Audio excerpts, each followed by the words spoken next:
तो ये कह रहा हूं कि आप सिर्फ मुगलों तक मत रुकिए, बल्कि मैं तो इन लोगों को कहूंगा कि बाबा आदम के जमाने से शुरुआत करते हैं। ऐसा कोई केस ओवैसी जी आज का जवाब दीजिए, सन 2001 में भगवान बुद्ध की सबसे बड़ी प्रतिमा बामियान में किसने तोड़ी? कट्टरपंथी तालिबान ने, जिसके समर्थन में आप खड़े थे। 2013 में बोध गया में ब्लास्ट किसने किया? कट्टरपंथी मुस्लिमों ने, जिसके पक्ष में आप खड़े थे। देव से दक्षिणे भागे वापी स्थित शोभनम तस्योदकम पित्वा पुनर्जन्मम न विद्यते, यानी देव के दक्षिण भाग में शोभित है वापी, जिनका जल पीने से पुनर्जन्म नहीं होता। भाई पुनर्जन्म के चक्कर में काहे पड़ना चाहते हो भाई? तो जन मात्र मारते नहीं, का पानी पी रहे। हर हर महादेव, हर हर महादेव, हर हर महादेव।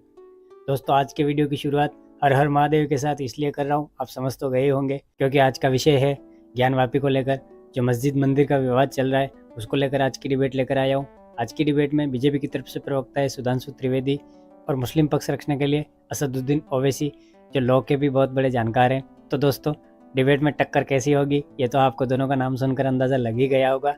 दोस्तों आज की डिबेट का विषय ASI के सर्वे को लेकर, जो ज्ञानवापी में सर्वे होगा या नहीं होगा उसको 2 दिन से जो हाई कोर्ट में हियरिंग चल रही है सुप्रीम कोर्ट के आदेश पर, उसको लेकर है।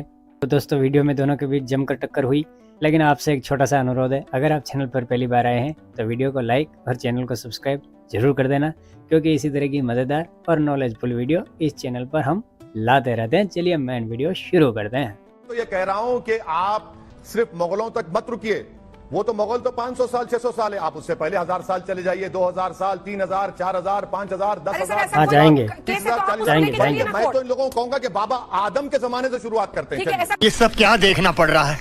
अच्छा है मैं अंधा हूँ। कोई केस हो सर आपके ज़हन में तो आप बताइए ना, आप कोर्ट में जाइए, दूध का दूध पानी का पानी हो जाएगा। ठीक है, ये बताइए, नेचुरल जस्टिस की बात करते हैं अंजना जी। नेचुरल जस्टिस का पहला सिद्धांत है कि जांच करने के बाद निष्कर्ष पे पहुंचा जाए, और ये जांच के खिलाफ है, सर्वे नहीं होना चाहिए। फिर कहते हैं नेचुरल जस्टिस की बात, और आखिर में देखिए ये इतिहास में पहुंच गए ना। ये ओवैसी नहीं बोल रहे हैं, ये वो पार्टी बोल रही जो कहती हमने 800 साल इस देश पे हुकूमत की।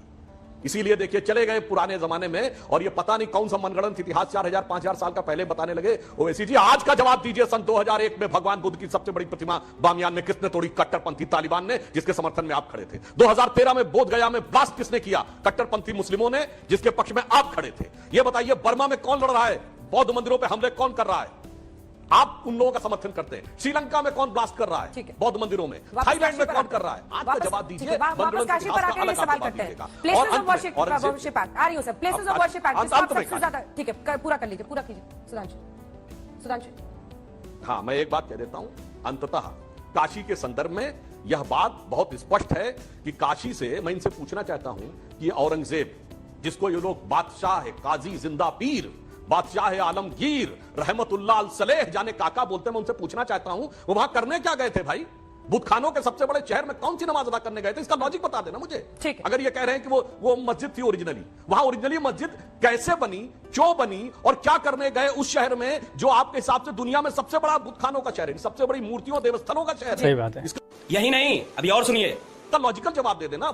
इसी पर आते हैं, काशी पर आते हैं। Places of worship act Owaisi साहब 1991, जिसका आप हवाला देते हैं, वो भी इस वक्त कोर्ट में चैलेंज है। उसमें साफ ये मानना है कि पिटिशनर का कि ज्ञानवापी को वो मस्जिद नहीं मानते हैं, उसी को चैलेंज कर रहे हैं। उसमें जो दलीलें दी गई हैं वो मैं आपको पढ़कर सुनाती हूँ, उसका फिर मुझे आप जवाब दीजिएगा। एक तो उन्होंने कहा है कि ये 350 साल पुराना है, वो लिखते हैं। फिर कहते हैं ज्ञानवापी मस्जिद है ही नहीं, क्योंकि उसका धार्मिक कैरेक्टर बात बदलने की बात कहां आती है? मुस्लिम लॉ के मुताबिक उसी जमीन पर मस्जिद बन सकती है जो खुद की हो, दान की गई हो, जहां पर कोई स्ट्रक्चर पहले से ना हो। ऐसे में ज्ञानवापी को मस्जिद नहीं कहा जा सकता। इस पर आपका जवाब क्या है?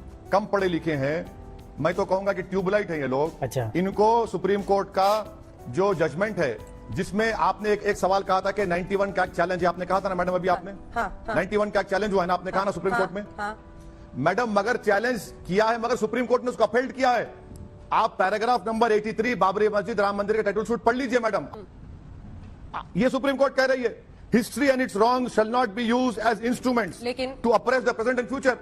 जब सुप्रीम कोर्ट ने 91 के एक्ट को ना सिर्फ अपहेल्ड किया बल्कि कहा कि भारत के संविधान के बेसिक स्ट्रक्चर का हिस्सा है, और इसको पढ़ लीजिए, इसको पढ़ लीजिए।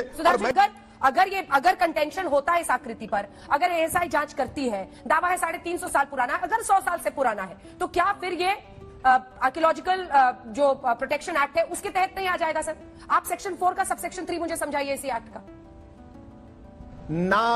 आप सुनिए बाप, गजब करते हो भाई। ये नहीं होगा, मुझे यकीन है। अगर हो भी खुदा ना खास्ता लाखों हो भी जाता है, तब भी आप पूजा नहीं कर पाएंगे, क्योंकि वो आप नेचर ऑफ द प्रॉपर्टी को चेंज कर रहे हैं यहां पर। अच्छा। और आपको मैं कह रहा हूं कि सुप्रीम कोर्ट ने क्या कहा था? सुप्रीम कोर्ट ने कहा था कि आप नहीं उसको डाइग्रेस कर सकते। आप सुप्रीम कोर्ट ने कहा था कि नॉन डिट्रोगेशन, नॉन डिट्रोगेशन का लफ्ज इस्तेमाल किया सुप्रीम कोर्ट में। You can not go backwards in time. 1958 का एक्ट मेंटेनेंस के लिए, यही तो मैं समझा रहा हूं कि वो जो आपने सेक्शन का हवाला दिया वो प्रोटेक्टेड मॉन्यूमेंट के मेंटेनेंस के लिए, ये तो इंटेंट था पार्लियामेंट का।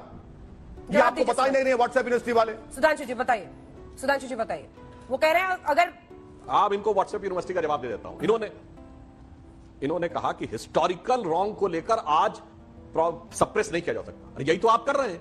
हिस्टोरिकल रॉन्ग औरंगजेब ने किया, आप उसको लेकर सप्रेस करे दे रहे हैं। इन्होंने 1986 के जजमेंट की बात कही राजीव गांधी जी के जमाने में, तो मैं ये भी याद दिलाना चाहता हूं जिस संदर्भ में ये जजमेंट की बात कर रहे हैं उस केस में मुस्लिम पक्षकार 1961 तक पक्षकारी नहीं थे।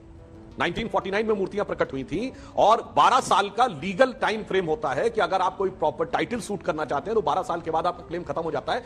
11 दिन बचे थे 12 साल पूरा होने में, तब मुस्लिम पक्ष उसमें पार्टी बना है। क्योंकि उन लोगों के ये बाकायदा बहुत से मुस्लिम थिंकर्स ने लिखा हुआ है कि मुस्लिम पक्ष का विचार तो नहीं करना चाहिए। उस समय सेकुलर नेताओं और ओवैसी जैसे नेताओं के भड़काने की वजह से हुआ था, इसलिए यह परिस्थिति उत्पन्न हुई थी। और दूसरा, मैं एक और बात पूछना चाहता हूं साहब, आपने फव्वारे का तो इस्लाम से कोई कनेक्शन नहीं बताए। कृपया यह बता दें कि ज्ञान वापी मस्जिद नाम है, ये ज्ञान शब्द और वापी शब्द का इस्लाम से क्या कनेक्शन है, ये मुझे बता दें। और तो छोड़िए, काशी का इस्लाम से क्या कनेक्शन है, ये इतना बता दें। और बड़े वकील हैं ओवैसी साहब, मगर मैं कोट करना चाहता हूं, सलमान खुर्शीद साहब इस देश के कानून मंत्री रहे और ओवैसी साहब से कम बड़े वकील नहीं, शायद उनसे बड़े वकील हैं। उन्होंने अभी जो अपनी किताब लिखी थी यूपी चुनाव से पहले, अयोध्या राइजिंग, उसमें उन्होंने काशी के ऊपर एक चैप्टर लिखा है और लिखा है 1114 से तोड़ना शुरू हुआ, बार बार वह मंदिर बनता रहा और फाइनली उन्होंने लिखा है औरंगजेब ने 1669 में वहां पे मंदिर को तोड़ा and made the mosque on its place. बताइए ये कौन लिख रहा है? भारत का पूर्व कानून मंत्री। और ये समझ ही में नहीं आता है। और आप व्हाट्सएप यूनिवर्सिटी की बात कर रहे हैं तो मैं पूछना चाहता हूं, इस्लाम हमने रसूल है कि हमने बादशाहत? ये कभी बाबर के नाम की मस्जिद को लेकर, कभी औरंगजेब के नाम की मस्जिद को लेकर लड़ाई लड़ते हैं। अरे भाई, रसूल के लिए माना जाता है। ये बादशाह और बादशाहत और सियासत का क्या लेना देना है, इसका तो हमको जवाब दे देना चाहिए। इसलिए आग लगा दी, आग लगा दी, आग लगा दी, आग लगा दी। हम ये कहना चाहते हैं कि जो आप, और दूसरा इन्होंने कहा इतने 1000 साल पहले, ये तो एक बात मैं अंजना जी आपके दर्शकों को बता देना चाहता हूं, वर्ल्ड में सबसे ऑथेंटिक रिसर्च करने के बाद भारत का कोई लेना देना नहीं। एक हुए प्रोफेसर आर.जी. रमल, जिन्होंने पिछले 2500 सालों में हुए नरसंहारों का पूरा डॉक्यूमेंटेड हिस्ट्री निकाल के रखी है और उन्होंने लिखा है 13वीं शताब्दी से पहले भारत में कोई नरसंहार नहीं हुआ था। बहुत मामूली सा एक कलिंग का युद्ध और एक और युद्ध का नाम लिया जिसमें कुछ हजार लोग मरे थे और दुनिया में 1 अरब 40 करोड़ लोग 2500 सालों में वॉर में मारे गए हैं। ओवैसी साहब जाके हिस्ट्री चेक कर लीजिए, उसके बाद बोलिएगा कि यहां पहले हुआ था। ये किसी भारतीय ने नहीं कहा है, ये फॉरेन में बहुत ऑथेंटिक रिसर्च के साथ कहा है। अफसोस कि उस हिस्टोरिकल रॉन्ग के साथ आप खड़े हैं। नेचुरल जस्टिस होता है सर्वे करने के बाद निष्कर्ष निकालना, उसके विरुद्ध में खड़े हैं। और अंत में अंजना जी, मैं एक वाक्य बोल देना चाहता हूं। एक वाक्य, हमारे यहां तो ज्ञान का भी उल्लेख है, वापी का भी उल्लेख है। हमारे यहां कहा गया है कि देवत से दक्षिणे भागे वापी स्थित शोभनम तस्योदकम पित्वा पुनर्जन्मम न विद्यते। यानी देव के दक्षिण भाग में शोभित है वापी, जिनका जल पीने से पुनर्जन्म नहीं होता। भाई, पुनर्जन्म के चक्कर में काहे पड़ना चाहते हो भाई? तो जन जन्मांतर मानते नहीं तो काहे उसका पानी। तो दोस्तों, उम्मीद करता हूँ वीडियो पसंद आया होगा। वीडियो पसंद आए तो वीडियो को लाइक करें और कमेंट बॉक्स में अपनी राय जरूर लिखें। हमें फॉलो करने के लिए चैनल को सब्सक्राइब करें। और हाँ, अंत में जाते जाते इतना ही कहूँगा, सावन का महीना चल रहा है, हर हर महादेव का उद्घोष होकर रहेगा। मिलते हैं किसी अगले वीडियो में, तब तक के लिए जय हिंद, हर हर महादेव।